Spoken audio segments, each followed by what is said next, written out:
Welcome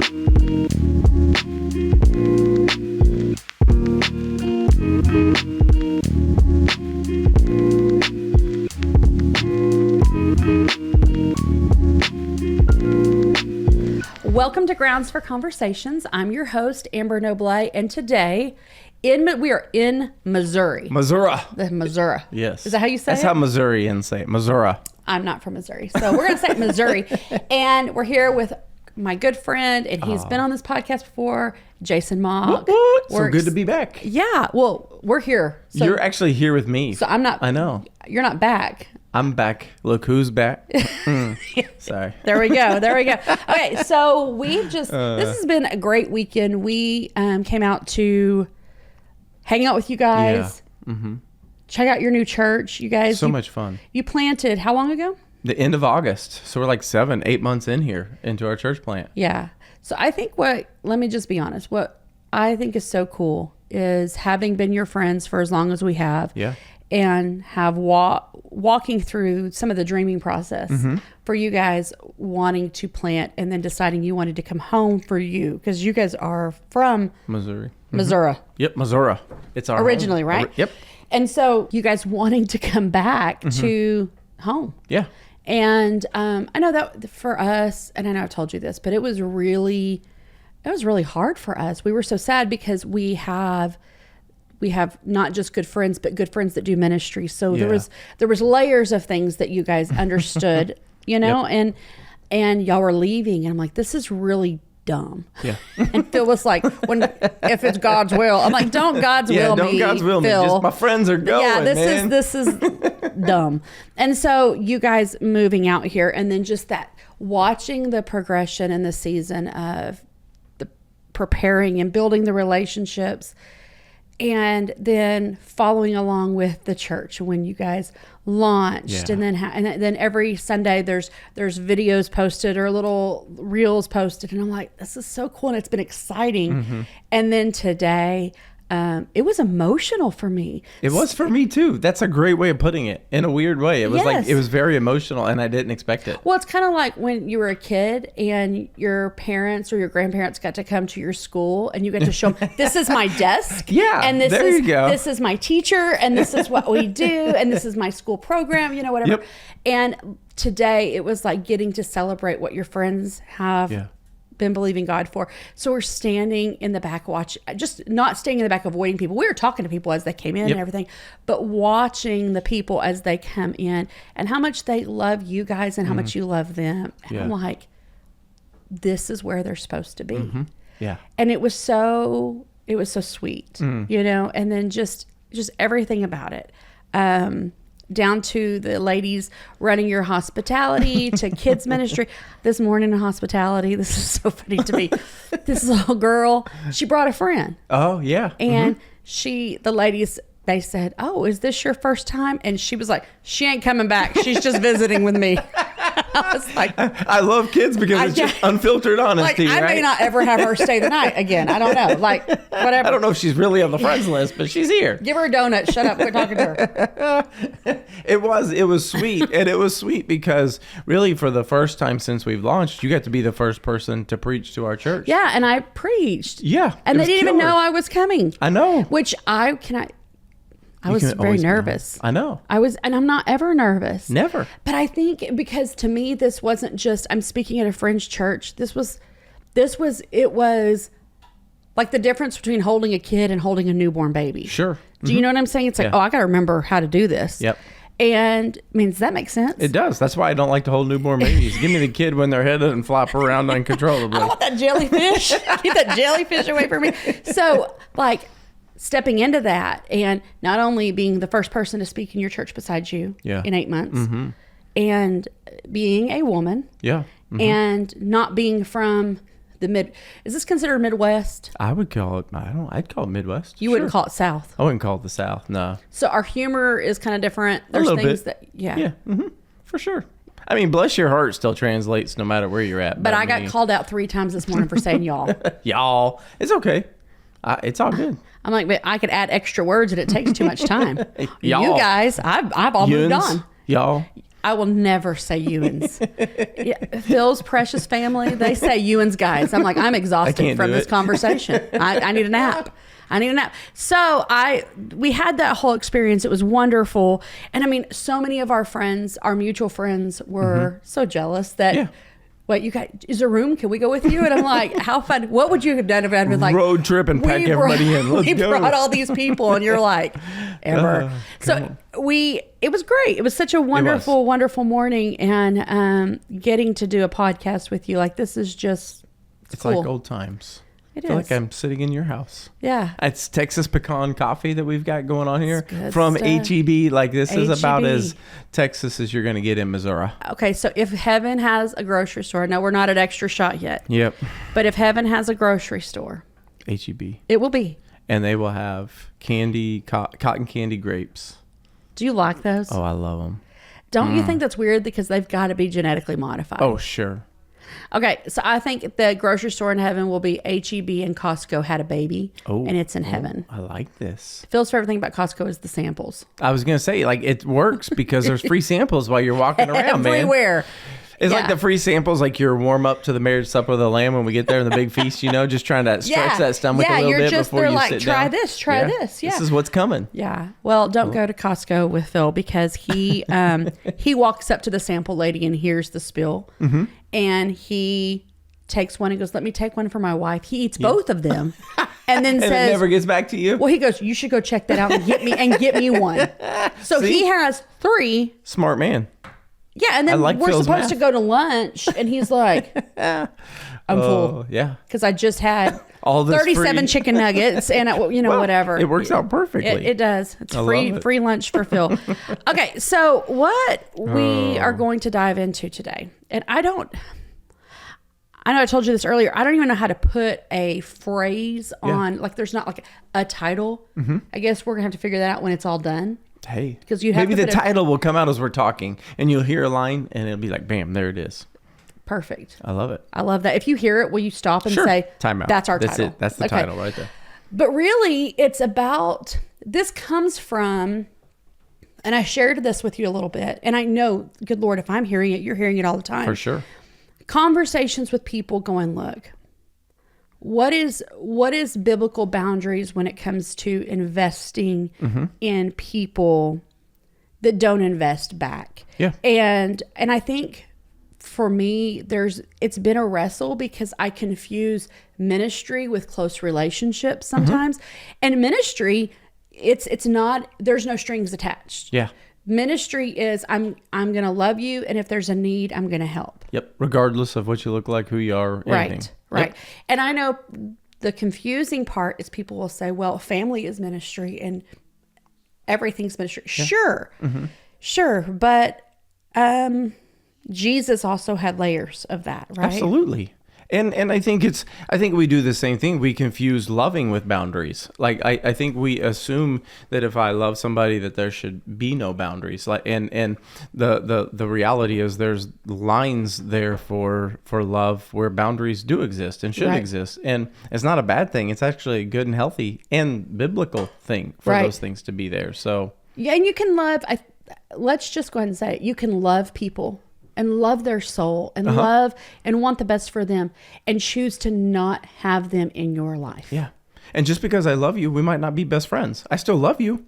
You just might not be the best friend that I'm going to hang out with all the time. Right. And that's not a bad thing. That's not a wrong thing. That's not a bad feeling as a Christian. That's just part of life. Jesus had his circles inside of his circle all of the way people. down to 3 to 1. To 1. Right. I mean, and so there are circles of relationship that Jesus naturally had with different people depending on who they were and where they were at. And, and so I think we have to acknowledge that. Yeah. And all of those circles, it wasn't wrong for Jesus. He didn't sin in having those circles. No. It wasn't playing favorites or being biased towards anybody. It was part of what it was like to do life in relationship with people, depending on the level of investment that they were making back in return in what he was doing. Well, we talked about this the other day. In 26 years of working with students, I honestly could say for the most part, like, I've never had favorites. Yeah. That's, oh, come on. My kids? Okay, so point perfect example. Your kids mean the absolute world to me. And if, when they were young, if anything would have happened to you guys, we would have taken them on. We'd have given them to you. There might have been a time I gave them for you before we were gone. Go live with Amber. But I think that what people don't understand is that anybody that ever looked and said, oh, she plays favorites. No. Mm-mm. What happened was it was the kids that wanted, like, I was available. Absolutely. Show up. Mm-hmm. Like, if you want to hang out, let me know. You want to go to dinner? Let me know. You want me to come to your game? Let me know. You want me to do this like right now while we're here? Yeah. There's a county fair going on in Montgomery. Yeah. And I've got a young lady that is very, very, very, very close to me. Mm-hmm. Like this, she's it. It's her senior year. Is she showing animals? She's showing animals. And this morning during service, she got grand champion her heifer. Come on. Yeah. Let's go. I know. I love it. And so it's like, there's this place where, like, well, you love her more. No. Mm-mm. You know what? She calls me. Yep. She texts me. She invites me to things. She's checking on. And it's not like, well, oh, so it's just about what you get out of it? No. But if you want to know, well, why are you...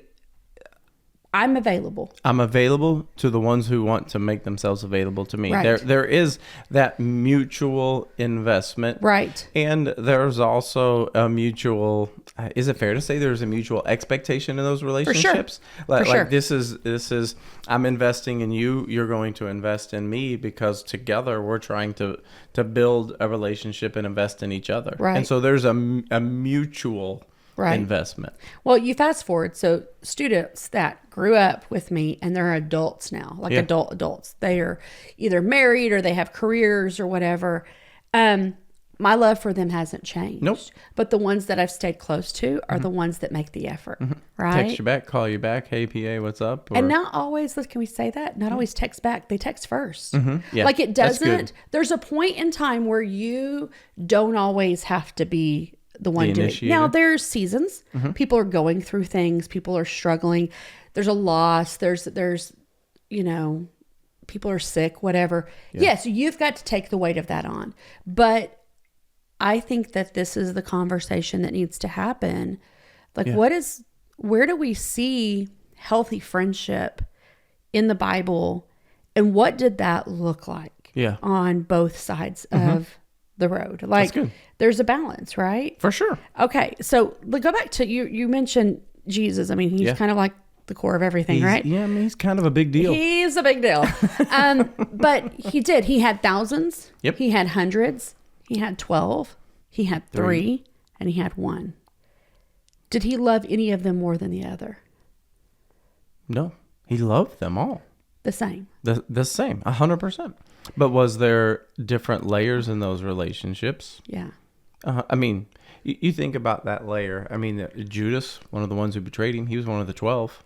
And he washed his feet. He ate with him. He ate with him. He had him there at the Last Supper. Yeah. I mean, he kept him around knowing what was coming. Right. But even for him, there was a layer of investment that wasn't happening that there was with Peter, right? Right. When Peter gets together with Jesus at the end and man, Jesus is like, we got any swords? Like, Peter's the first one to strap up and say, I got you, man. We're going in. Like that's, let's be honest, is that the kind of friend you want? Yes. I mean, if you called me up, I'm strapping up and I'm driving 12 hours. I'm coming down to Texas. I'm driving 12 hours all night, strapped up, ready to go. Let's go. You know what's funny? You say that, and without going into a lot of things, there have been things that have happened in our life that you've called us and said, you want me there? I'll be there. 12 hours. Do we need to hide a body? Yep. I will drink an energy drink. I will roll down there. We will make this happen. Like 12 hours. Come on. And so, like, but why was that? Y'all moved way too far away. I know.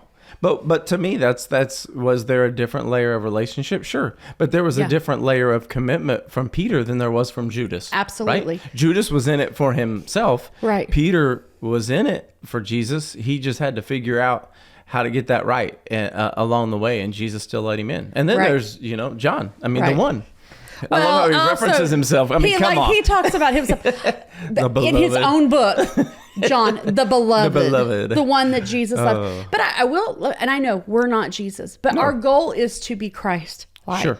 I think what is so cool about the whole thing is Jesus was the same across the board. Absolutely. He knew what he knew about every person, and his love didn't change regardless of where they are. Nope. Now, I think something that we could learn from that is when you know who you are, Yeah. you can be steady across the board regardless of how other people invest or perceive you. Because there's always going to be people that, because of their own insecurities, because of their own junk or crap in their life, they're going to want to try to project that on you. Oh. Well, you think you're all that. No, I never said that. That's on you. Like, your issues are your issues. Don't put your insecurities On me. On me. But even, and maybe this isn't where you want to go, but it's the thought I have too, is you talk about Jesus loving the same across the board, but that love looked very different. Let's take the rich young ruler, for instance. Good example. Is that can we go down that road for just a minute? Because it's actually, that's in my notes. So yeah, for sure. So to me, like, here's a guy, did Jesus love him? For sure. Did Jesus give him what he wanted? No. Did Jesus backtrack? He gave him what he needed. He gave but him what he didn't give needed. him what he wanted. And so, like, even in that, to me, I think that's part of the problem in some of the relationships that we have, and the mutual investment that stops happening is because I say I want you in my life. I say I want you to be around for me, but really I want you to do it on my terms. Yeah. Like, if we're honest, we become so narcissistic in our culture and society that I want relationship with you. I want it on my terms, the way I want it, and I want it to make me feel good. Right. Well, you see that. Okay, so going back to the rich young ruler, in case somebody doesn't know what that's about, there's a guy that comes to him, right? He's young and he's rich and he's over a lot. Okay, the Bible and he's got some refers to spiritual questions in this moment too. So he seems as if, like, oh, this guy has some there's some depth to him. There's some depth to him, and he's a guy who, by all earthly terms, he's got it together. He's got his stuff together. He's got his stuff together from an earthly perspective. So as a ruler, like, he wasn't a king, but that phrase during that time shows that he was over a lot. So in today's world, he would be like a business owner or whatever. CEO, something like that. With a lot of employees, right? He comes to Jesus and he says, what? What must I do to inherit? And it was the kingdom of God. And he was really, truly wanting to understand. But like any relationship, sometimes when we're like, hey, I think I'm all in, and we find out what all in means, we have to make a choice. Do I want to be all in? Think about any friendship you've had, or even relationship. Like in church planning, we've had these same conversations. Right. But even just in friends. When it's the beginning stages, it's fun. It's all like we're having a great time. And then all of a sudden, phase, yes. And then all of a sudden something happens in their life. Something happens in your life. Something that requires the party to end and the cleanup to begin. And you got to go, wait a minute, am I in? Is this what I really signed up for? Yeah. Like I have a friend back home that she's fighting for her life with cancer. And also going through a divorce. Wow. And the friend group, and I'm not on the inner circle of the friend group. I would do anything for her and anything for the rest of the ladies. I'm really just kind of like the hype lady that just loves them all and just prays, right? I don't know what else to do. But I'm watching one of my very, very best friends is on that inner circle, and she goes over and she's draining fluid bags and all the things. And it's like, this woman is one of the greatest women, the lady that's fighting cancer. She was so fun and so fun to be around. But this is a different, are you in or are you not? Because she's still precious. I mean, it's crazy to know somebody that's going through everything she's going through, and still she's just like, she's the one, well, how can I pray for you? And you're like, bro, don't pray for me. Like you don't. This is, you get to tap out on this one, right? And watching the ladies that have surrounded her, that are in her circle, there's like 3 or 4 of them that, I mean, they're sacrificing everything to be with her, and she feels bad about it. But they would have it no other way. And you know why? There's a mutual investment. There's absolutely. She would, if the tables were turned, she would have done the exact same thing. And so it's realizing that the investment isn't just, I think it was I think it was Oprah that said this. I'm not a big Oprah fan, but I think it was Oprah that The said, prophet Oprah. I'll stop. I'm sorry. no, that's great. Find you a friend that not only wants to take the limo with you, but will take, I'm butchering this, but will take the bus with you when the limo breaks down, you know, that kind of investment. And when you're looking at the investment that when it comes to people, that's their stuff. It is. Their junk, their family issues, their sickness, their brokenness, their, whatever. Yeah. It's Where it gets messy, right? And it does. There's not one of us that have a life that's not messy. No, and if you're portraying yourself as not having a mess, like, can we just be honest? Like Your mess is lying. probably the biggest. Your mess is the biggest, and you're taking pictures at the right moment to make yourself look better, man. It's the social media game all Bingo. over again. You see somebody's highlights, but behind the camera, the kitchen's a mess. There's clothes everywhere, and their kids are losing their mind. Your kids are duct taped in a closet right yeah, and so I think it is having an investment in a relationship that will get in the mess with people. Right. It's having an investment in a relationship where I'm willing to let somebody speak into my life and say things that I don't want to challenge hear. me, that I don't want to hear. Right. And understanding that's what real relationship Right. is. Right. I mean, if you want to find an honest opinion, ask my wife, right? And she'll be honest with you, right? For real. Like, For if you real. ever want if you don't want an honest opinion, don't ask my wife. Right. And I value that. Right. Does it hurt my feelings sometimes? Sure.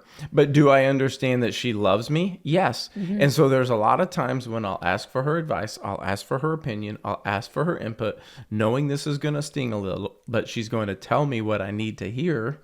Because she loves me and she cares about me, and that's what she's trying to do in that moment. Right. And so I think that's one of the biggest struggles in relationships is we just want somebody that will make me feel good. And Of course we do. But here's the thing: if somebody doesn't have that hard conversation with you, the reality is the other side of that hard conversation. I actually feel better because I realize they're right. I realize they love me. I realize, oh, you're right. There actually is some junk in my life that I didn't realize was coming out. And thank you for telling me that, because I don't want to be that way. I don't want to be known like that. I don't want to portray myself for who Jesus is that way. And so, but that's a foreign concept in today's world. Especially in the Western world. For sure. So going back, first of all, that makes me think of, I did a sermon, I don't know, a couple years ago on the Emperor's New Clothes. Yeah. And you think about the people that surrounded him, and they're like, it looks great. Yeah. Because Just nobody lying wanted to be to an him. idiot. Lying straight He's to butt him. naked walking through town. Yep. And like, we don't want friends that celebrate our full exposure because they're afraid to tell us the truth. Yeah. Nope. But going back to the rich young ruler, Mm-hmm. he asks Jesus, what do I got to do? And what does Jesus say to him? What's he tell him? He gives him kind of the list, these commandments, do these things. Right. Right. And he tells him he has to sell everything he has. Sell everything. What else? Like, he realized something was missing in his life still. So he asked Jesus, what else? And he says, go sell everything, and then what? And follow me. And follow me. And I've heard people over the years take that out of context and say, that's because you're not supposed to have money to follow Jesus. Jesus wasn't addressing the money. No. He was looking at the man's heart. Money is not supposed to have you. Facts, hard facts. But in that moment, Jesus saw what the hang up was. Yeah. He was reading this guy's mail. Read it like a magician. I mean, he just saw it. He just knew. And he said, sell everything you have and follow me. And all of a sudden, this young guy starts to backpedal a little bit. And he walks away. With his head down. And it was not, when you understand that scripture in context, Jesus isn't asking all of us to sell everything we have to follow him. He's asking us to hold on to everything we have loosely. Yep. To not let anything that we have, material-wise, relationally, be what defines us. And the saddest part, you think about this, and again, I have no biblical context for this, but I imagine when we get to heaven, because it does talk about how we have there's the two judgments. Yeah. And that second judgment when our life is presented as an offering. Yeah. And and it goes into the fire and the dross is burned off, and then what's left. And I imagine as a mom who had a kid that played football, again, no biblical proof of this, but there's a film room. Yeah. Like in my mind, it's like, because it talks about that our life will be, we'll see it all. We'll use that analogy because it makes most sense to us, right? It makes so much sense to me and to most people. But like, I just imagine if, let's say hypothetically, that there is like a film room and it's like, hey, we're going to play back the highlights of your life and let's look at what you did. Can you imagine standing before God? Yeah. And the moment of missed opportunity here, man, played out before him. And then for him to see what life could have been like. Yeah. If he would have just done it. And that moment of realizing that's obviously about our relationship with God, but that also is an example of how we're supposed to love people. Yeah. That we're supposed to be all in. Sure. And I know that I kind of touched on that a little bit and about the fact that we can love people, but not everybody is in our inner circle. Nope. Tupac said, now we're getting to the real the real stuff. Come right. on, Right. Man, let's he go. said, just because I don't want you at my table doesn't mean I don't want you to eat. Yeah. Yep. That's right. You know, and there's been different variant forms of that quote. Yeah. But you get the gist, right? Sure. The idea that just because you're not going to be on my inner circle doesn't mean I want you to fail. Nope. I think that if you find yourself wanting people to fail, well, they hurt me or they hurt my family. I get those are real feelings, but you got to heal. Don't let that bitterness hold on, right? Like, That's let it go. You, man. Let it go. Because just it's like Frozen, baby. Let it go. Let it go. Come on. Let it go. But the idea of forgiveness being for you, like, okay, you know what? They're not going to be in my inner circle anymore. They're not going to be my people. They're not getting the Christmas card. But at the same time, I want them to eat. Just because I believe God, personally, if God can heal, restore, forgive somebody like me with the past that I have, how dare I think that he can do that for everybody? Yeah.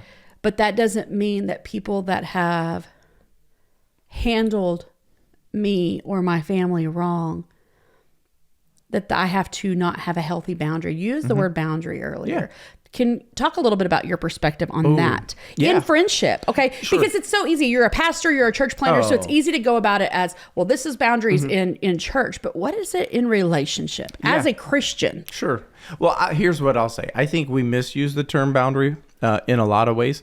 To me, a boundary isn't a wall. I think a lot of people want to use boundary as a wall to keep somebody out. I don't think boundary is a wall. I think boundary is more like a door. And that door opens or closes. And how that door opens or closes depends on where we're at in this relationship and what's best for both of us. And so to me, like, I mean, in terms of friendship, I think part of that boundary is set by a lot of things. Can I trust you? To what level can I trust you? I can be honest with you in a lot of things and know, man, this conversation is going to die between me and you. No, we talk about things that I know nobody else is ever going to hear. Fun fact, if something happens to one of us, including our spouses, that group text. Yeah. Oh, yeah. My kids know to wipe my phone. Yeah, it's got to be wiped, man. It's gone, man. It's gone. Like, but that's a boundary. Like that's part of what. And it's not about, oh, you guys sit and gossip. No, this is a safe place. These are confidants. They're confident people that I know I can trust, and I can have brutally honest conversations and know that in the long run, you're going to listen and not judge, but at the same time challenge me to be somebody better. Right. And so that boundary, that door swings. And when trust is gone, that door has to stay closed because I swung it open, I let you in, and it's gone. And so those, to me, the door always has to swing on if we're going to be in a relationship. Like we talk about a mutually beneficial relationship. Somebody says, I want you to invest in me, or I want to become friends. Well, then that door is going to open by the level that we are mutually pursuing each other. And if it's always one-sided, then that door is going to stay closed at some point, because you're not coming to knock and check on me. You just want me to always come to the door and open it for you. Right. Is that a fair way to analogize for sure. the word boundary and in the way that I think it's healthy, it's biblical, and Jesus did it with everybody. Right. I mean, you've got people talking about like, okay, unhealthy family situations, and it's like, okay, well, I've got this, I had an abusive father or whatever, and you hear people go, how do I love God and honor my parents, but remain healthy boundaries? Yeah. And I think that those are deeper conversations. Sure. And the door looks a little different, but when Yeah. it comes to just our everyday relationships. Yeah. And maybe someday we can have a conversation on those deeper places of That where would be there's been good. abuse Yep. and neglect. I All mean, that's sorts a of things. whole other thing, Yeah, right? and there's not a black and white handbook for those things. I think there's a lot of that is situation to situation and, Right. and circumstance to circumstance. Right. And there's been things that people have endured that a lot of us have wouldn't even know how to wrap our mind around. Not a clue. And it's like, well, my dad was abusive. Well, but at the level that some people have experienced it, I mean, I'm not saying my dad was abusive. I'm saying somebody could say, well, my father was abusive to me, and then that doesn't hold a candle to the abuse that somebody else has. Yeah, somebody may say my father was abusive to me and he took my car keys away. Like Right. No, like Or you my just got dad in and trouble. I got in a fist fight one time. It's like, well, that's awful. But then this person's dad, sexually abused them their whole life. So there's different levels to and that. those boundaries look different. Absolutely. But we're talking today, and I love that analogy of the door. Yeah. Because there are some people, I think that there's some people that are on the other side of that door, and we have to be okay with the fact that it's like a book, the chapter, the page is turned, and not everybody in last chapter goes into the next chapter. Nope. And I think that and I don't want to blame the church, but I blame poor teaching on this, that somewhere along the way, we think that as Christians to love everybody, it means that we're to take as many people into that next chapter, into that next season. And we confuse the phrase that we're supposed to point everybody to Jesus and get everybody to heaven. Yeah. First of all, it's not our responsibility to get people to heaven. It's No, our that's responsibility. his. Yeah. So we got to take that pressure off. We got to take that pressure It's our off, man. responsibility to love people and to point people to Jesus and let our life be one that resembles Jesus. And sometimes the most loving thing is to close the door and say, hey, this relationship can't go any further. Okay, you have kids. That's love. Well, how many times when your kids were young were you like, time out? Yeah. I'm taking the Xbox away. You got to go to your room. You're going to miss out on this. Little things like you're going to miss out on dessert, or you don't get to do anything for a month Yep. with your friends. Yeah. That is a boundary. That was a love to say, hey, because of choices you made, not because of me. You've brought this on yourself. We set a standard. We set clear parameters. Yeah. You don't do this. You did it. I didn't ground you. You chose to be grounded. And that's the part, like that's exactly what I was thinking when you were talking about people who are in one chapter of your life may not go into the next. And if that's the case in those relationships, and we've both seen those relationships in life, in ministry, we've had those moments. Well, why haven't they gone to the next chapter? For most of those relationships for me, it wasn't that I didn't want them in the next chapter. They didn't want to make the investment that was necessary to go into the next season. And so I didn't exclude them. They excluded themselves because they didn't want to invest in what it was going to take to go to the next season of life. Right. But it's a whole lot easier to just be the victim and say, man, you cut me out of that chapter and you wrote me off. And it's like, no, you had the invitation to come be a part of this. And it wasn't fine print. And it wasn't let's be honest print. there. Yeah. It wasn't like, I kind of let you know, but I didn't let you know. Like, it was pretty clear. But you just found out to be all in. You had your idea of what all in was. Right. This is what all in really was. Right. And suddenly I didn't want to pay the price to go there. That's fine. But these guys wanted to go there. Right. And so I'm going there and they're coming with me. And you get the choice to decide at what level you want to be all in or not. Right. And so that's where I think a lot of people have been frustrated at times with me in those relationships. And I've had to come to a term and a peace with it is I wasn't leaving anybody behind. I want you to come. Right. But it's going to cost another level and another sacrifice and another price to get there and truly be all in this relationship. And some people just aren't willing to pay that price. And so they stay in the last season. How many friendships did we have over time, right? How many friends from high school? Friends, Right. right? That we actually have conversations with now that we were close And with in high Facebook school. doesn't count. Happy birthday, the standard which is the cool. standard- Thanks for remembering me. I But love like, that's seeing not my the friend. 257 happy birthdays on my birthday. But the reality Right. is they don't know anything about what's going on in my life, the ups, the downs, the things that I'm facing, the thing that my wife or kids are facing. There's a Right. handful of people do. Why? Because I've made the sacrifice to say, man, I truly want to be all in this season with you. Right. And so I'm going to pay the price with you. I'm going to put in the work. You're going to put in the work. It's a matching energy. Absolutely. And I think that we have to, as Christians, stop acting like we have to be a beating post Yeah. for people. Like, if you don't want to make the effort, don't. But I'm not going to continue to make the effort. I love you. If like, true story, there are people that are not in my daily life anymore. And if there was an emergency and they called, I would drop I would things too. and go help. Why? Because that's Jesus. Yep. That's not me. That's Jesus. But that doesn't mean that even opens a door for that relationship to start back up. Nope. Right? And I just think that we have to learn that saying, hard pass.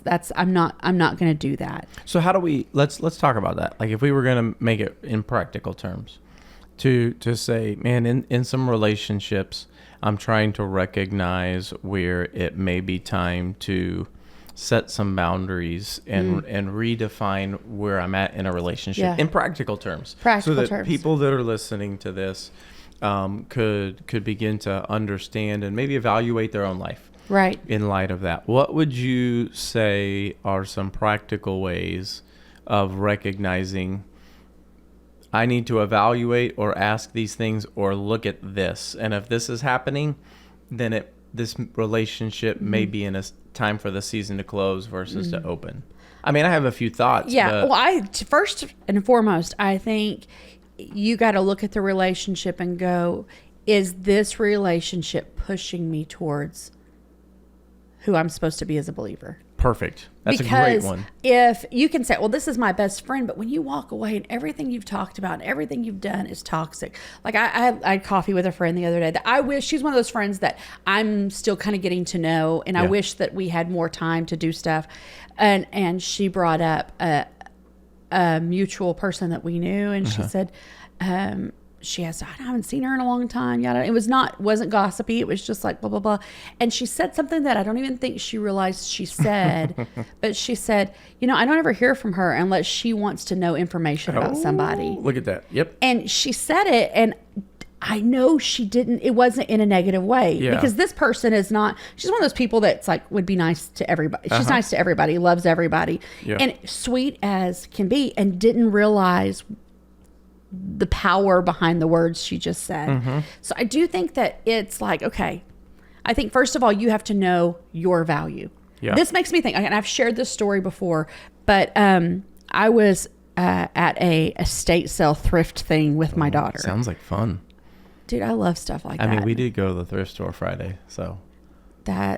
That's a whole nother podcast in itself. That experience. That might be an extra shot right there. Ooh, I don't know about all that. But yeah, so I was there with Hayden, my daughter, and I don't know, she was somewhere in the store, and I see these mugs, and I'm like, these are cool. There were 6 of them. Yeah. And they're 50 cents a piece. I'm like, these are cool. And we are big coffee people, and I have a cabinet completely devoted to coffee mugs. I guess I think that the entire state of Texas is coming over for coffee one day, and I'm prepared. You're prepared. I'm that prepared. might happen. Yeah, I would love that challenge. But anyway, so these 6 coffee mugs, 50 cents a piece, right? Yep. So what's that, $3? Yeah. And I'm like, cool. So I put them down in my basket. Well, Hayden's taking forever. And I turn it over, and they're handmade in Italy. Oh, wow. So I look them up. Used $47 a piece. 50 cents a cup. Right. Let's go. So I grab them. I go to the front. I pay. And we get in the car. Hayden was like, what'd you get? I said, coffee mug. She's like, oh, well, you needed more of those. I was like, yeah. Baby. But these things were 50 cents a piece. And she's like, well, it's a thrift store. And I'm like, Hayden, look. Yeah. And I showed her on my phone. And she's like, did they know? I said, well, first of all, why in the world would I go to the front and say, excuse me, ma'am. Did you know this should be $47, not 50 cents? You need to take all my money, please. I would like to give you all this with tax and everything. You're talking $300 or $3. And I said, no. I said, I'm going to pay the price they put on it. Yep. And the Lord just reminded me of something right then. That's what people do. Yep. If you don't know your value, people are always looking for a cheap price and a sale. Out. Come on. Woo! They're going to pay what price you put on you. And if you're like, look, I don't know my worth. I don't know my value. I don't know the value of my time. Yeah. You're going to have people wheeling and dealing and looking for a bargain, and they're going to treat you as if you were bargain basement price. Yeah. So I think back up. My first thing is, do you know your worth? Do you know your worth? And That's if you good. know, hey, I know that what my time is valuable. Mm-hmm. You know, being in full-time ministry, there's not a check-in, there's not a clock in, clock out. Nope. Especially it is not 9 to 5, man. For sure. And with young people, especially, it's all hours of the day and night. Yeah. And so in my spare time, if you want to call it that. Yeah, what is that? Anything extra I have, I don't even get to spend the time with my friends that I want to. Yep. So I'm super, super protective of who gets that time. Yeah. Right? So why? Because I know what the value of that time. I'm not going to just blow it on just anybody. Yep. And so if I know that, then it comes to who is going to look at me and go, I'm pushing you to be the best you can be. That means they're going to call me on my stuff. Mm-hmm. Push you closer to Jesus. Push me closer to Jesus. They are going to point out some celebrate things that might be getting in the way of getting closer to Jesus. and do it in love, but also not sugarcoat it. Nope. Don't sugarcoat things with me. They're going to say it like it is, but they are going to celebrate the wins and not get jealous of the wins, but grieve you want the friends losses. they can celebrate for you. Yeah. And whether they get nothing in return, you want friends that can just remember, like a parent and you know what I mean, when you're sitting in the crowd watching your kid play ball and they do something great and you just lose your mind cheering. You want friends like that in your corner. They can just celebrate you, and it doesn't matter what it ever gets back to them. This is just, man, I can celebrate your win. Yes. And they love people who love your kids like they're their own. You know, people that are showing up, but they're also people, again, that tables turn. You're the same way for them. I'm cheering you on. You're cheering me on. We can celebrate each other, and we don't have to worry like about it. Today, I was so proud for you and Kendra. Yeah. Like, I stood back there and cried, like, look at what God did. And look, their dreams are coming true. Yeah. And everybody I talked to was like, do you guys know how blessed you are to have the pastors you do? And they're like, yes, we do. But why are you, and they're like, why do you talk like that? You know? Sure. I'm like, I'm excited for you. I'm excited for what God's doing. But there's that mutual, I know my value, you know your value. We're pushing each other this direction. And when I say we, I mean the four of us, right? Yeah, together. And then, but there's also over the years, there's been some hard conversations. Oh, absolutely. And also being women and men, there's been conversations before between us. Because there was a season you were my boss. Yeah, we had to be the boss, the pastor, and a friend all together simultaneously, right? And there were times that, you know, like you were working on a sermon and you were like, I need to process this out. And there were times that I needed to, as a verbal processor, you had to learn real quick. No. Then I ask a lot of questions. You do. And I had to learn to say to you, hey, I need to talk this out. I don't need you to fix it. Yeah. And it was like I could physically see that hat come off, Sure. and you would relax, and you're like, all right, let's talk. Let's talk. And usually by the time I got to the end of what I was feeling, I knew the answer, and I knew where I was wrong in it. I was wrong a lot of times. But we I needed to process it out. And there was also times where I'd have to come in and say, hey, I got to put the boss hat on. Like, here's some things we got to work on. Right. And we kind of had to have that moment, right? Yeah, where we for said, sure. hey, we got to acknowledge there's going to be moments. And then tonight we're just going to go out for dinner and be friends. And we're okay with that. And what happened today didn't bother. It didn't bother us. I remember one time in particular, I'm not going to give the situation because it involved other people. Yeah. But there was a time that you saw something one way and I saw something another way. And I wasn't needing to be in charge, and I wasn't needing to be right to be right. But I felt like I understood something and I didn't know how to articulate it. And you were like, Amber, this is wrong. I'm like, no, you don't understand. And we kind of, because I wasn't bucking you in authority, but it was like, I don't know how to explain to you, Jason, that I see this. And so it was so good, and it was such a good learning point for me that I didn't just back down. It wasn't that I wasn't submissive, and it wasn't that I didn't respect your authority, but I trusted your authority so much that I could say, you're not understanding. And I remember I said that. I was mad, and I was like, you're not understanding. And you go, then explain it. And I was like, I don't know how. And in that moment, you started asking the questions, and as I explained it, then you were like, well, that brings new light to the situation.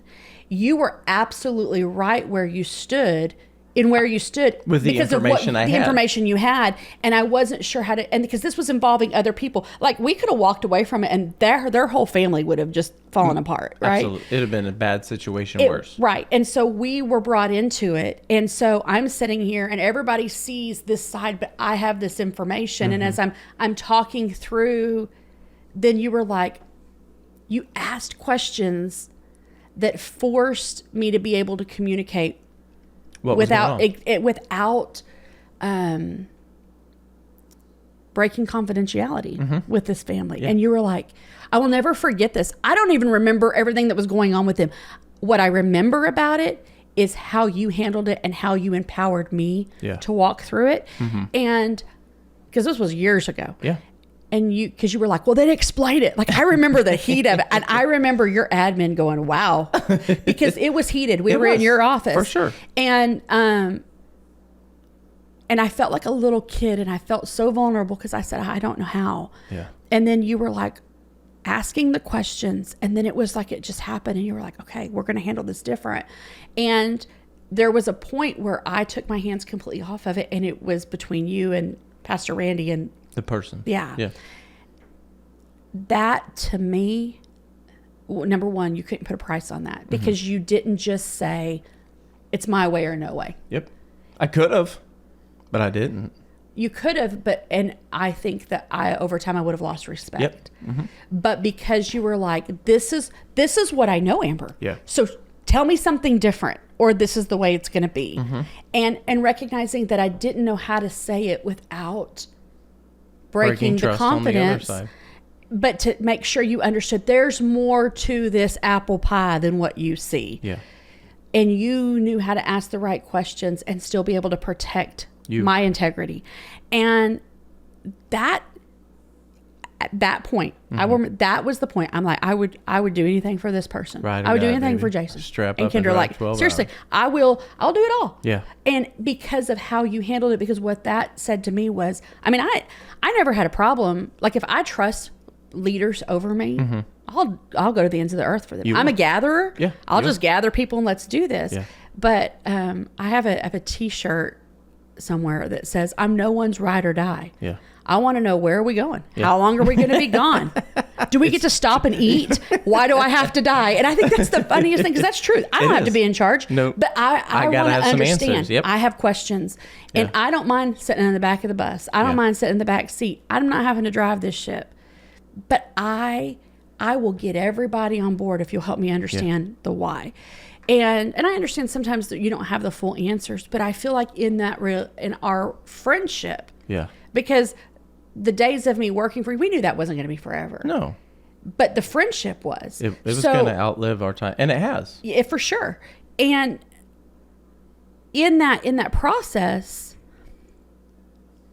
recognizing that the investment is, the effort in the investment on both parts was worth the investment. Sure. Because we understood our own value. And therefore we could understand the other person's value. We can recognize that. And if I could take that story, can I use that story and just point out? Are you about to throw me under the bus? No, I'm not going to throw you under the bus. I think we've talked about a lot of things, and so I want to use that story though to make some practical applications. Do you remember the situation I'm talking about? I do. Okay. And so to use that story though, how did we get to this place where we had I like to mutual investing in our relationship, right? We got to that place, just to point out some of the practical things that you were talking about there. One, we did know each other's value, and we understood each other's value. And because we understood each other's value, you want to figure out how a relationship is worth investing in. We had both checked our egos at the door. Is that a fair way of putting it in practical terms? We checked our egos out the door because this isn't about me winning. This isn't about you winning. Right. This is about what's best for this situation, right. the people we're trying to take care of, and the organization we represent. Right. And so this relationship worked because we checked our egos at the door and we said, hey, we know our value. We got nothing to prove. This isn't some kind of contest. And so, but you were the boss in the situation at hand. I could have flexed that muscle. And you know what? You could have. And it would have cost, wouldn't it? It would have cost me, but it would have cost an entire family. Yeah, it would have cost. And it would have cost our relationship. It would have cost our relationships. It would have cost that family. And so somewhere along the way, if we're going to get into this mutual investing, then we got to understand. We got to know our value. We got to check our egos. We got to be willing to get into the mess, because it would have been easier if I would have just flexed the boss muscle. Right. If I'd have dropped the boss card and just played it and handled it, that would have been the easier road. Right. But instead, we checked our egos and we took the messier road. Right. I mean, it was harder and it was messier the way well, we you went could have about forced, you could have said, unless you can give me adequate details, I'm not budging. And you know what? In the natural, that seems super valid, but because in that moment you respected so much of the fact that I was trying to be honoring. Yep. You could have on said, both sides. I need details. Yeah. And I could have spilled the tea. Yeah. And you would have been, I know at the time, you would have probably not only been on my side, you would have become a vigilante for this situation. But because you cared about my honor in that, you were like, I understand. So tell me without telling me. Yeah. Like, that was huge. Yeah. That was huge. And so we were able to cross into that divide to me. And I think part of this, I think this is another way we can evaluate relationships to decide, is this a relationship I should keep pursuing, or is this a relationship that maybe the season has ran its course? Right. And I think one of those ways in that practical sense that you just used is this relationship one where the person is only consuming, or is this a relationship where there's mutual contribution? Right. And for us, how have we navigated a friendship, a boss relationship, all these things for so long? Well, it's because it's never one-sided. It was never about what can I get from this.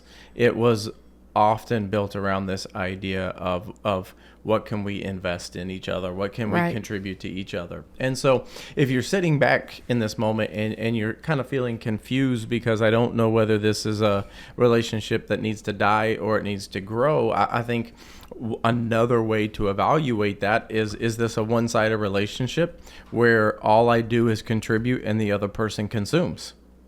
Yeah. And if it is, it may be time. It may be time for the window on that relationship to close, or it may be time to say, hey, if this is going to go into the next season, it's got to quit just being one side consuming, one side contributing, and we've got to shift to where both bringing some value and investment into that relationship. Okay, so is that a fair way to put practical boots on the ground of this conversation? But I don't think you can leave it there, because if you have that conversation, you've got to be prepared for that person to be angry about you holding them accountable. That's what I was going to say. You that shifts this relationship into a layer of accountability at that point. Hey, if we're going to go, this is what you're saying. Right. And if you agree to that, this is the new mode that we're going to operate in. Right. And so if you don't go into the new season, I didn't leave you behind.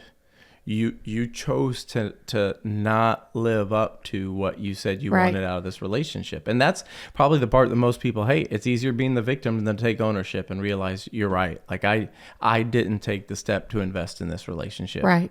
And that relationship falling apart was nothing about me walking away. It was actually about the other person not making the commitment to invest in this relationship. Right. I mean, there are just, if we can be honest, there's relational leeches out there that just suck. There are. And they don't give anything. And if you're in a space and place where it's like, I don't know what that relationship might be. It might be with a boyfriend or girlfriend. It might be with some friends in your circle. It might be in a discipleship relationship where somebody's asked you to invest in them, whatever that might look like. It could be in a marriage. It can be in a marriage, but somewhere, any of those relationships are never going to work if one side contributes and one side consumes. Right. It's destined to fail at some Right. point. And that well will run dry because there's only so much that can be taken without something given in return. Yeah. And so I think if we're going to talk about what it's like to quit being narcissistic, to quit being self-centered, to quit being in this relationship of what's in it for me, what's best for us. And Yeah. if what's best for us means there's going to be contributions from both sides. Right. Is that a fair boots on the so ground? fair. And accountability Right. is how we do that. Right. I do think though you can't just say all that and also not address the elephant in the room, that when you are brave enough and strong enough to go, wait a minute, there's some things that have to be addressed here. Yeah. There are going to be people that walk away. Yeah. And Just like the rich young ruler. Yes, and it's going to hurt. To say that it doesn't hurt would be a lie. And because all of a sudden, what does it feel like? Rejection. Yep. And it is rejection, but you got to see it for what it is. It's not rejection of you. It's rejection of the gift that you give. Yeah. And chances are, if people are rejecting that with you, they're rejecting it with other people. And so it's not, I think that as somebody who my biggest fear is rejection. Yeah. Right? Sure. It is. I want everybody to be happy. I want everybody to love me. I want to be invited. I don't want to go. Okay. Yeah. I mean, true story. Yep. Like, please. That's a fair way of putting it. If we're going to do something and you cancel on me last minute, I kind of love that sometimes. I'm like, Okay, I got a free night now. yeah, like, wow, I didn't have margin in today, but now I do thanks to your canceling thank our you. plans. But the idea that to say that, wow, I stood up for myself, that felt so good for a second, but then it's going to feel like, I think we would be doing a great disservice to say that there's not then a moment that you then have to grieve a loss. Yeah. Because loss hurts whether it's healthy or not. Yep. And sometimes the things that are being removed, and it's kind of like when the best example I can give, Hayden was a little girl and she had a bad hangnail, and she would not let us touch it. Yeah. She had a death grip on it, right? Yeah, because it hurts, right? Yes. Don't touch it. And so we decided to be these amazing parents and wait till she went to sleep. And then sneak in. We snuck into her room. Like, I'm not joking. This was like Psycho looking back at it. And we get up. I'm holding a flashlight, and Phil has the nail clippers. And she's like asleep in her bed in her little Ariel gown. Like, this is how little she Mermaid was. makes Little me want to Mermaid. sing this song. Oh. I think you should. And so we climb up over on the side of her bed and go to clip it. Those giant Into blue the room. eyes woke Bam. up, and she sat up. We hit the ground and Army crawled out. She was 3. Why were we scared of her? But she was like not having it. And so finally, it was like a couple days, like this thing was gnarly, nasty, and had got infected. Yeah. And she comes into the kitchen and she's like, Mom, it hurts. And I take her and I set her up on the counter. And I said, you're going to have to let me look at it. So she slowly opens her hand and shows me her thumb, and it's disgusting. Yeah. And I said, you're going to have to let Mommy clip that. And she said, is it going to hurt? And I said, yes, really bad. But once I do it, it'll be better. And she said, I don't want it to hurt. And I said, well, the longer it goes, The more it's going to hurt. And it's like for her little brain to understand that. And she just cried. And it was so bad that her brother came in there and held her other hand, what a which there's brother. moments of justice that were like, hey, welcome to the party, buddy. And I did. I washed it really good, and I had to, get in there and cut it out. It was at the point that if we didn't do something, we were going to have to take her to the doctor. Sure. It was And then it really was gonna bad. be- And it was going to cost a lot of money, right? And so we dug in there and trimmed, cut it out. She wailed and screamed. Justice cried. I'm crying because I'm the worst mom in that moment. You feel like, right? You feel but terrible. within 30 minutes, you didn't even know it happened. Yeah. She was playing. back to life as normal. And then it went through the healing process. But I think that we have to recognize that if we're going to address the unhealthy, if we're going to address, it's time to let some people go, not stop loving people, but remove them from that space. There is going to be, quite possibly, not always, but most of the time, there are cattle mooing in the background. They are, literally, as we're talking. They're getting fed hay. I can hear the tractor out there. Welcome to Missouri, and being close to somebody who has a beef farm. I'm like, that's not my stomach, just so you know. It is. But to know that is going to be a place of grief. Yeah. And I think it's okay to sit in that and lean in that, because I do think what happens in that moment, if you can in a healthy way recognize, I did the right thing. This is the right thing. And it may be a relationship it's so intense that you might need to go talk to a counselor, and that's okay. But stepping back and going, I feel this way. But possibly if I would have dealt with some of the things early on, we wouldn't be in this spot. We wouldn't be in this We let spot. it get infected. We did. We hid it from God. Yeah. When he's like, hey, if you'll let me deal with this, it's not going to hurt as bad. And believe it or not, it hurts his heart too. I mean, you go back to the story of Lazarus. He grieved. He cried. Jesus sobbed. Wept. The shortest verse that every kid memorized when they had to memorize right. Jesus wept. Right. And it wasn't because he didn't know what he was about to do. Yeah. Mary and Martha were like, you should have been here. He was sad. He was heartbroken. He felt their pain. And there's nothing probably more comforting to know that the God of the universe, the breather of stars, the healer of brokenness, still hurts for our pain, even though he knows I've got this taken care of. Yeah. So I just think that we can't go forward without saying, hey, let's pause for a minute and know that there's going to be some loss. There's going to be some grief that has to be navigated. And neither one of those things are bad things. But they're also not fun. They're not fun, but they're not bad. And this is probably a podcast for another time too, because it's its own adventure as you go. But I think that's why it's so important. One of the things you said, why we struggle with rejection, is because we have a lot of baggage from our own life that we haven't dealt with, and we've tied to it. And that's why I think in some level, if we want to be in relationships that are healthy, we have to learn how to get healthy ourselves and deal with some of our junk so that we can be in a healthy relationship with somebody else. It's hard for a sick person to be in a healthy relationship. Right. And so if we can't acknowledge what we need to work on, then working on ourselves can set us up to better be in a healthy relationship. Right.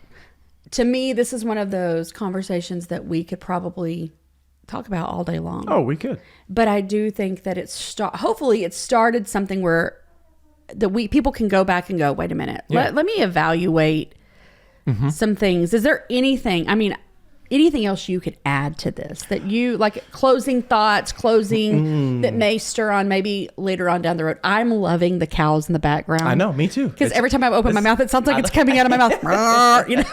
The toy you used to pull and play and to make the farmhouse sounds as you go. That's kind of what's going on here. I mean, I think to me that this is the thing. Relationships are worth having in your life. They're biblical. They're They're necessary. It's the value of having a church community around you is to be in relationship. And in order to do that, we just have to acknowledge that it's messy. Yeah. It's hard. And it requires an investment from both sides. Sure. And so to me, I think that's what we have to do is follow the model, to me, that Jesus followed. In the relationship that he had with the disciples, it was this moment where it was people investing in each other. Right. Why did the disciples follow Jesus? He was investing in them. Right. Why did Jesus invite them into his inner circle? They were investing in him. Right. And so I think we have to find a way to have some biblical relationships where we're both investing in each other. Yeah. And also recognizing that not everybody in your church is going to be your best friend. They're just not. And not all your friends are going to be your best friends. And so it's also... But guess what? there's somebody that might be that person's best friend in your church, and that's okay too. Right. You can still build circles of relationships and just understand God may have brought some people that you're not best friends with, but those people may end up being best friends, and that's okay too. Right. Yes, absolutely. Build Absolutely. circles for people, even if they're not in your circle. Right. And celebrate if God brings people in your life that are for you and they are pushing you, man, don't be parasitic. Nope. Take the time. What can I do for you? How can I pray for you? Pray for your friends. Yeah. Look for opportunities to invest in them. Yeah. What can I Celebrate give? their wins. What can I bring to the get? table? What can I bring to the table to invest? Absolutely. Don't ever show up to any relationship empty-handed. Nope. You show up with something to give, and you'll always have relationships around you that are pouring back into you. Always. Boom. Brilliant. Perfect. It's a great place to Simplify it. stop. It is. All right. Hey, thank you for doing this. thanks for I wish having we me. could do this all the time. Me too. I wish we could keep the cows around while we're doing it too, man. So funny to me. So funny to me. This fits Cowboy Church, baby. Come on, let's go. Yeah. You're I welcome. live in a neighborhood. I know. I live If on you a hear farm. cows, it's just our angry neighbor. Well, thanks for having me. I love getting to be And on we're here going with to you. do it again. We will, for sure. We're going to do it Always. again. All right. Y'all stick around for an extra shot. It's going to be great.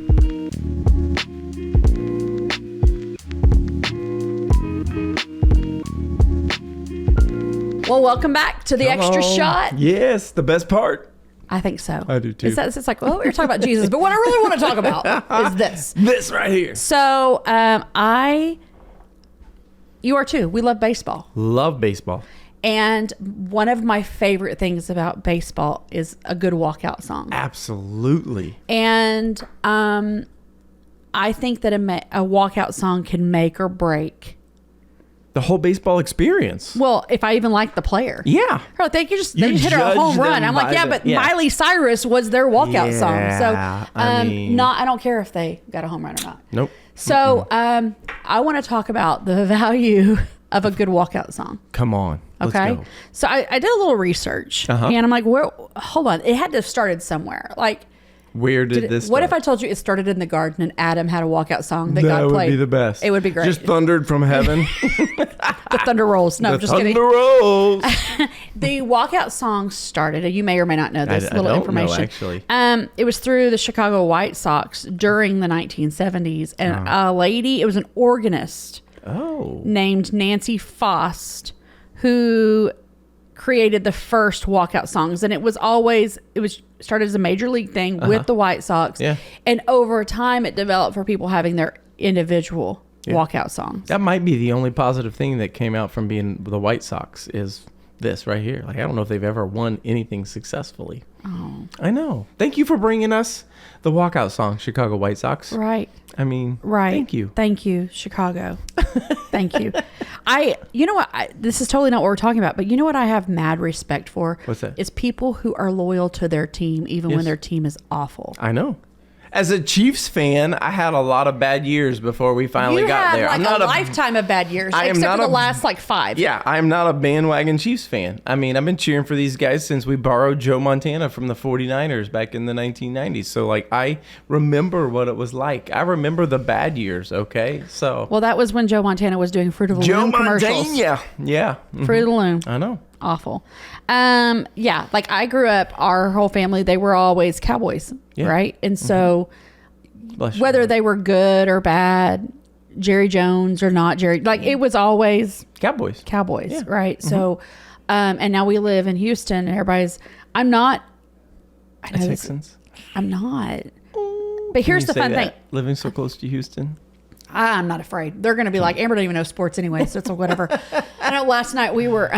This is my first year to be included or invited into our family's, Yeah. our big family March Madness. Uh-huh.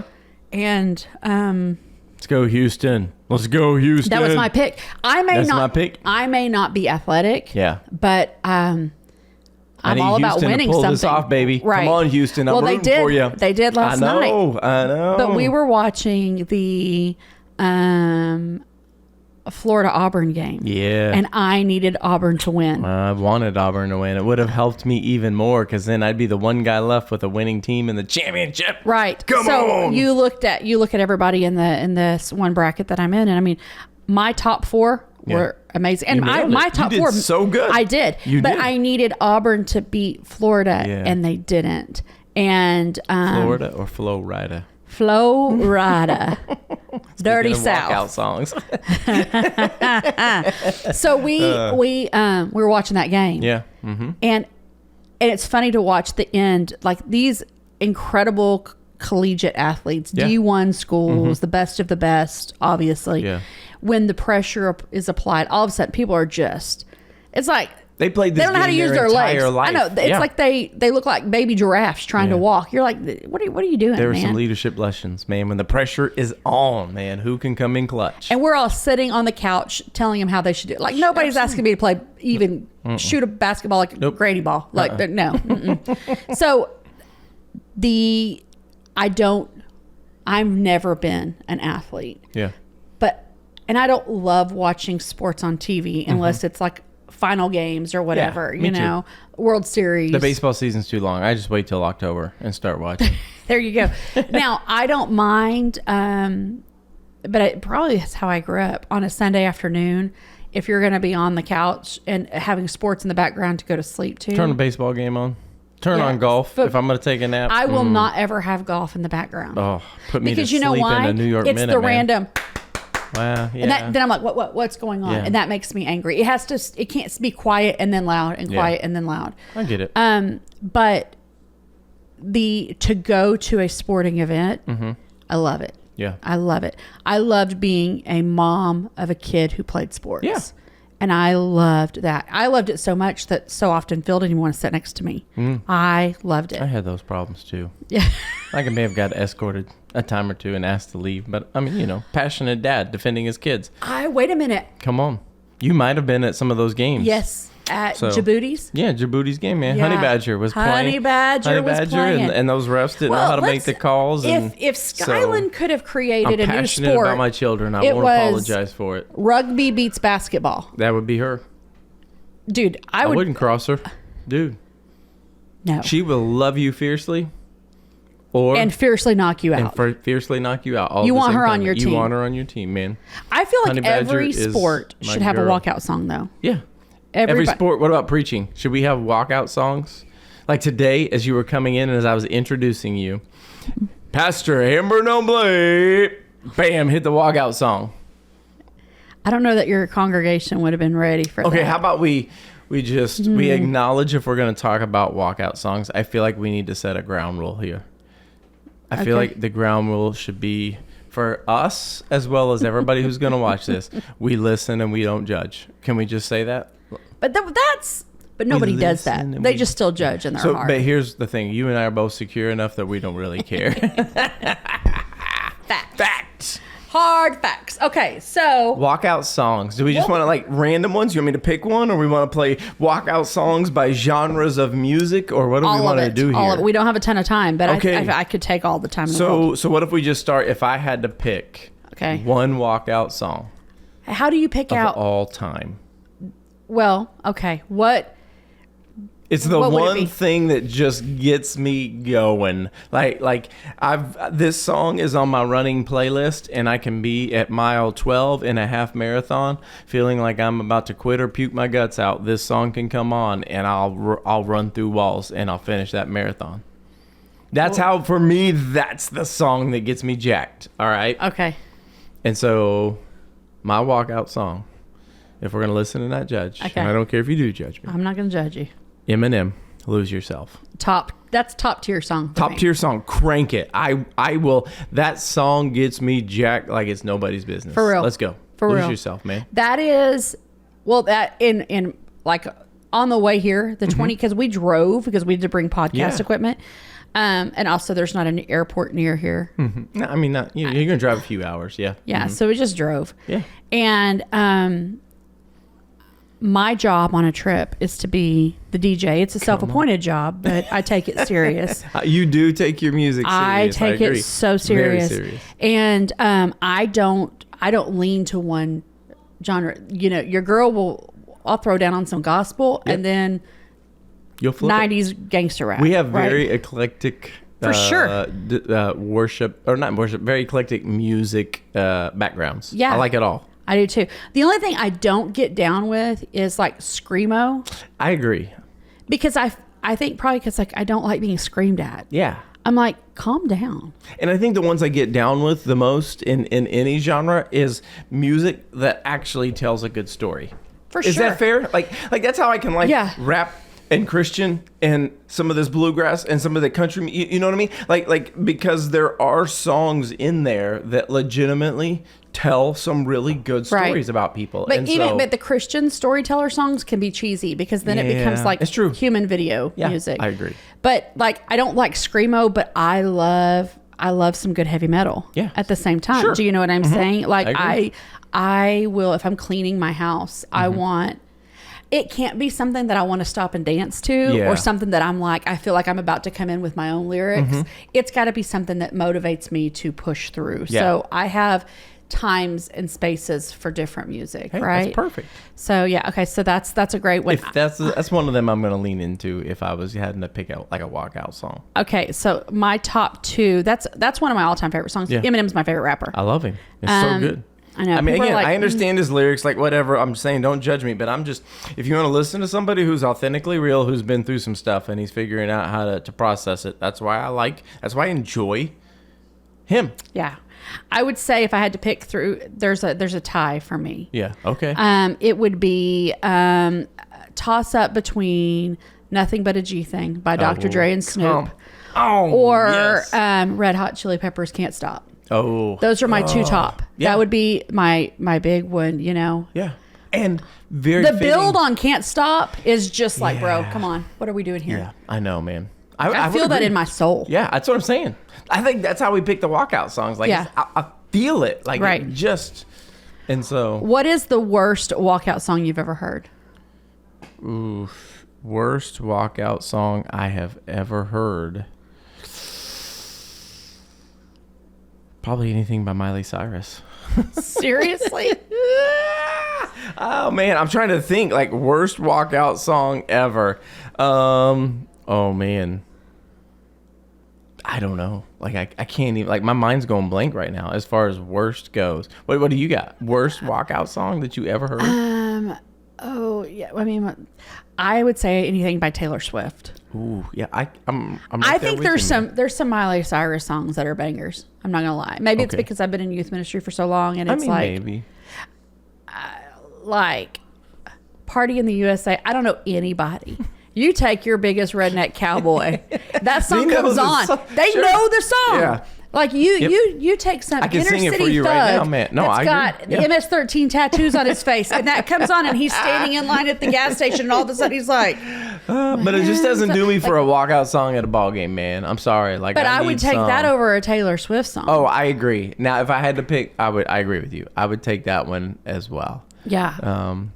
There was a kid. I was at a baseball game. Phil and I were at a baseball game not long ago. One of my former students, just his parents are some of our best friends, and Yeah. he's at a JUCO, really good baseball player, looking to. I mean, it's good, right? Well, I've learned a lot about baseball in college. That a lot of these kids that are drafted from JUCOs, not Yeah. D1 schools, right? So it's unless you're gonna get, because D1 they stack their teams. Yeah. And if it's like, oh, I get to go D1, that doesn't mean you get to play. Nope. And so if you want playing time, you want to do JUCO. And so I've got several students that are doing JUCO, and I've got one that started JUCO, went to Dallas Baptist, Okay. and then he just got picked up by LSU, and he's Nice. playing all the time. Come on. We're actually going in 2 weeks to go Oh, watch him sweet. play Alabama. So I'm Man. excited about that.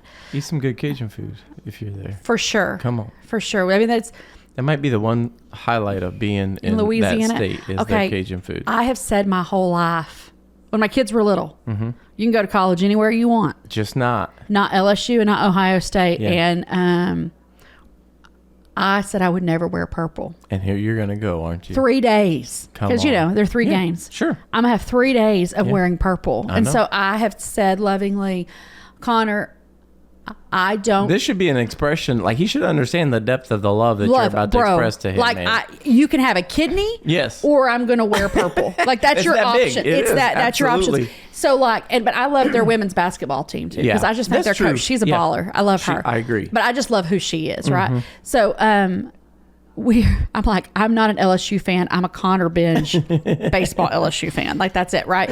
But Yeah.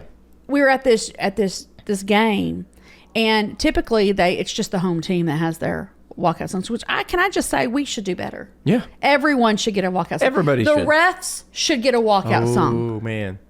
And if they're bad refs, I get to pick. I like where this is going. I could The pick out umps. some. Yeah. Mm-hmm. You know, Yep. I mean, it's not refs in baseball, but I think every sport, that's what I was going to say. Yeah. Every sport, not just every Walkout team. songs. Home team, away team. Get one. Refs in Get you volleyball, refs in football, walkout songs. Football players, you really hard to have a walkout song for them. That's true. But what they could do, if you think about it, when you're at a football game or a basketball game, when they're, perfect example, basketball game, when they're highlighting them on the Oh, yeah. Put them up on the on Jumbotron. Yeah. you throw them up there and you throw their walkout song with As them. you're going through there. Because you're like, well, you can't do walkout song with football. You can. If you could. put effort into it, you can. Come on. We're going to revolutionize Soccer? the sport. NFL? Hey, Facts. come talk to us, man. We're going to help you out here. Basketball, they've got them up there. Football, all of things. There's ways to do this, There is. right? And I do think that when they introduce the refs, they don't introduce refs in football and in basketball because there's like a shortage and they're not great. So they're like, we don't want somebody meeting this guy out by his Buick afterwards. Yeah, it's you know? true, man. They don't But- want somebody rolling up at the end of that game. Right. But baseball, let's do a walkout song for these umps, right? Okay. Home team and away team. But we're there and there's this kid on this other team. And I was kind of blown away. I'm listening to all these walkout songs by, they're just, a lot of them are like, Like your so standard fresh and so walkout clean, songs. Yeah. things, what you would expect. Yep. But his last name was, I can't remember, it was Coop or Cooper. And he walked out to Rooster by Alice in Chains. Come on. And I'm like, bro, Rooster coop. the Chicken coop. play on words there. Oh, that's smart. Somebody put some thought into that. He did. And That's if he mad didn't, his mom respect. and daddy did, Yeah, right? Because somebody his did. what generation he was from. And so, can I tell you that every time he walked out, I paid attention and I learned something. Your walkout song draws people in to watch you play. Oh. And if it's a bad walkout song, I'm just sitting there talking Yeah, about that was the dumbest that's it, choice. man. But all of a Ain't doing sudden, it. you hear Alice in Chains come on, and I'm like, Oh. what's this kid got? It was great. It got you. It did. It Yes. worked. Hook, line, and sinker. Line and sinker. Okay, give me another example of a good walkout song. A good walkout song. If I was gonna pick, like, I could always go with some Thunderstruck. Back in Black. Yes. I mean, I feel like those are some pretty good, Right. standard, like, walkout songs that I could totally throw down with. There's songs that, like, because we love all kinds of music, there's songs that just shouldn't be walkout songs. They're great songs. Yeah. But like anything from like Sublime, No. you say no? Maybe. I mean, Okay. But like you go music like so no to Sublime for you. probably. But What about Nirvana? Okay. I can get down with that. What about what was the they had a Marvin Gaye "What's Going On," and I'm like, bro, this is kind of cool. Oh, because the okay. guy walked out with Got like a little this, soul going yes, on. and as I'm he's like, coming I'm out. with you. Yeah. I would have okay. never thought to that put something like that. Yeah, It was great. That would throw you for unique and engaging all at the same time. I could bet get down that with if I was a psychologist, which I should never be a psychologist, that. I feel like if I was, I'd just be always judging people as I'm standing there. So I'd be like, "Why are you dumb? Why are you dumb? Why do you do the things you do?" Yeah. I would first question I would ask, Yeah. what would be your walkout song in life? And Because then you you could could start tell a to lot figure- about a person. That's true. Yeah. Do you know That's what true. I'm saying? You really could. Mm-hmm. Do you ever look at people and go, "I bet I know what their walkout song would be"? You're going to now. I'm going to now, all because of this. If you had to pick out a walkout song, for Phil Noble, ooh, can we pick a walkout song for somebody? Would you pick a walkout song for Phil? What would it be? Well, because I know him. Uh huh. Mr. Boombastic by Shaggy because that is his favorite. The best. He loves Shaggy, and like if he's in a mood, yes. So this is so funny. The fact that he edits this Oh, we may are not so. even. It doesn't matter. It's going. Do you know what's going to hit the radio when we get in the car after this? Mr. Boombastic. Well, no. Well, glad he's not driving because exactly. I am. I'm in charge of the radio. If he's like in a mood, which is very rare. Yeah. If he's in a mood, or if he's tired, or if he's stressed, I'm just like, I'll have Siri play it in the living room, and I'll just slowly turn Watch it up. it. And if he's in the kitchen, all of a sudden his left leg just Starts kind of moving. starts tweaking, and you're like, okay, It's heating he's up. feeling, and he doesn't even realize it's happening, and he's still just talking about, the world needs change, the world needs God, and he's like, he's moving, and you're like, oh, he's got some Mr. Boombastic in him. I love it. Perfect. Yes. I think if I'd pick one for Kendra, it'd have to be something from like Pitch Perfect, like one of those combo songs from Pitch Perfect that they do. Like that would be what she would throw down to. You know what hers would be? Oh my gosh, what is it? Which one from Pitch Perfect would you do? The rap battle. The one where they were in the pool? pool. Yeah. That would be the one. That would be the one that she would throw down on. What is that song? No Diggity. No Diggity. By That Black would be Street. the one. Because By of Black that Street. movie, she has it down word for word, and she can rip it out now, Which man. is no judgment. No of your judgment. wife. She's one of my greatest friends. I know. She had never heard anything outside of like Carmen. Point of Grace. Point of Grace.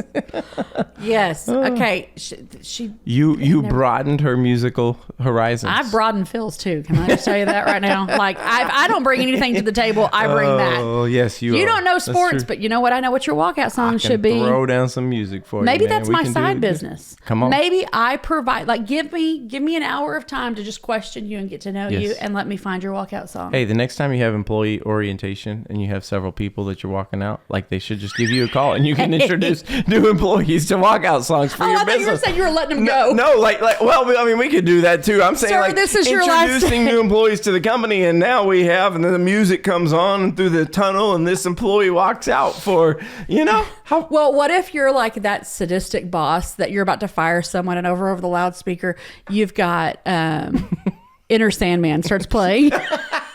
And they're like, oh no, somebody's about to It's lose. about to go down. That's amazing. I mean, it could be. Yeah. I love it. I think that you should, with your core team at your church, go, Yeah. okay, guys, Walkout songs. I need to know what your walkout song is. I love it. Even if you don't play it for the church, Yeah, just you for got to us. know what it is. I like that. That's what we're gonna do. That's Yeah. gonna be the next core team meeting. We're gonna define walkout. They're gonna be like, songs. wait, we're not trying to reach the community. Yeah, Oh, yeah, we yeah. are. Yeah, But what is but- your walkout song? We got to get this down first, and then we're gonna go to there. Do you agree with me though that you can tell a lot about a person by the Oh, for song sure. they pick? Absolutely. Okay. I agree. The other I looked it up the other day. Let me see if I can still find that. The walkout song history, the most picked Walkout song walkout song. is What do you think it's going to be? something about AC/DC. Metallica, Inner Sandman. Metallica. Yeah. Okay. That I can see Crazy this. Train, of Oh, yeah, course. for you know, I can think of some Thunderstruck, people I would pick Crazy Train for, but I mean that's a different podcast. Bad to the Bone. Oh yeah. Lose Yourself. Lose Yourself, Eminem. Come on, baby. Black Betty. Oh, that's a good one. Yeah. Yeah. Okay. Oh, what is wrong with people? Circle of Life. Oh. If you're going to go up and you're going to hit a dinger, you don't have That Circle of doesn't do Life it for me. playing. Nope, No. sorry. That's the person who's gonna miss the dinger at the end of the game, not hit it. So, Hell's Bells. oh yeah, I can hear it. I can see that coming down. Seven Nation Army. Oh, good one. Turn Down for What? Yes. Welcome to the Jungle. Welcome to the jungle. Yeah. Wild Thing. Really, Tone Loc. Well, Two-hit wonder. Okay. mean, yeah. The Born on the Bayou. That's actually kind of a cool okay. one. I can see that. I can see that. What? Oh, here we go. The top 100 walk-up songs. I want to know. So number 1 is Thunderstruck on this one. And then All I Do Is Win by DJ Khaled. All I do is That win, is win, one that's win. overplayed. I would agree that one has been. Especially when you lose. Do you know how Yeah. bad that is? If you go up as a baseball player and you strike out, Yeah. you're a liar. You do not win. You You struck out. You struck out. Crazy Train, Lose Yourself, Turned Down for What? Narco by Blaster Jackson, Timmy Trumpet. Here's the best. I looked up the worst walkout songs ever. Are you ready? Yes, you know what the number one ready. is? What? Fantasy by Mariah Carey. As a walkout song. Everybody should come out of the dugout and just beat you up. They should. If you're Get the playing bats out of it, baseball, and just start swinging. If you're in another sport, which we're going to push for that, not that we have any influence anywhere, especially me. Any other sport? What sport would fantasy ever be okay? Yeah, I mean, drill team. Maybe. Not even then. Is that a sport? I'm sorry. I should stop. I will tell you, competitive cheer is a sport. Sure. Yes. For sure it is. Okay. Take a Look Around by Limp Bizkit. Who picks these things out? A Sky Full of Stars by Coldplay. No. Coldplay should never be on anybody's walkout song and list. then it ends with anything by Kid Rock, Black Eyed Peas, or New Metal Band. Fun fact: back in the early 2007, 8. Black Eyed Peas was a big one. I know. And I thought that was weird. It was kind of overplayed too. And then we hit down to this last one that kind of surprises me, but it gets into the genre that we like. Gangster's Paradise by Coolio. Worst. Top list for worst. Do you know why? I'm going to tell you why I think that happened. Because Coolio went from rap to being a chef. Yeah, not so Coolio. And not like Snoop Dogg did, where he's been able to do all kinds of things. Yeah. I've got his cookbook. So there's your best, there's your worst. Yeah. And everywhere in between. Man. Everywhere in between. Walkout songs. If you're going to be gangster, you can't then also do home decor. Nope. Unless you're Snoop. Unless you're Snoop. And you're best friends with Martha Stewart. That's it. That's the only way it works. And I'm not. Is there, either of okay, those. last question. Last one. Any Christian song that you would think would be an amazing walkout song? I can think of one that wouldn't be. Friends of friends forever.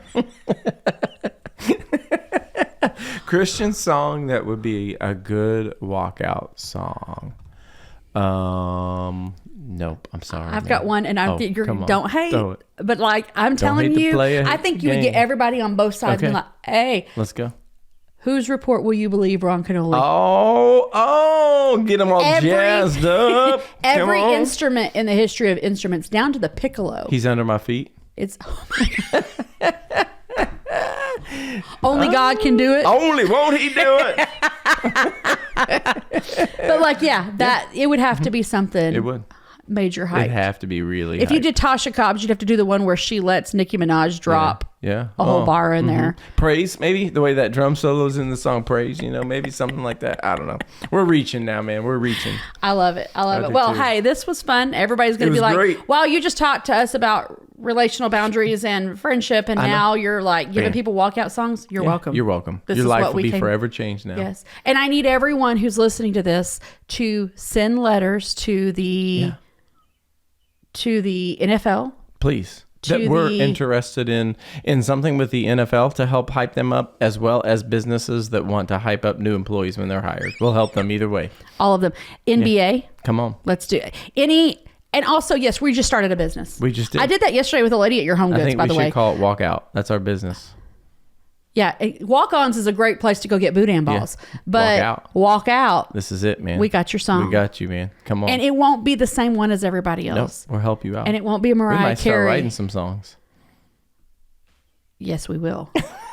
Yes, we will. It's I know what I'm doing. My retirement plan. Boom. We got it right here. Hey, man, thank you for playing along with my crazy brain. Absolutely. All right. Love you. Hey, love you guys. We'll see you guys next time.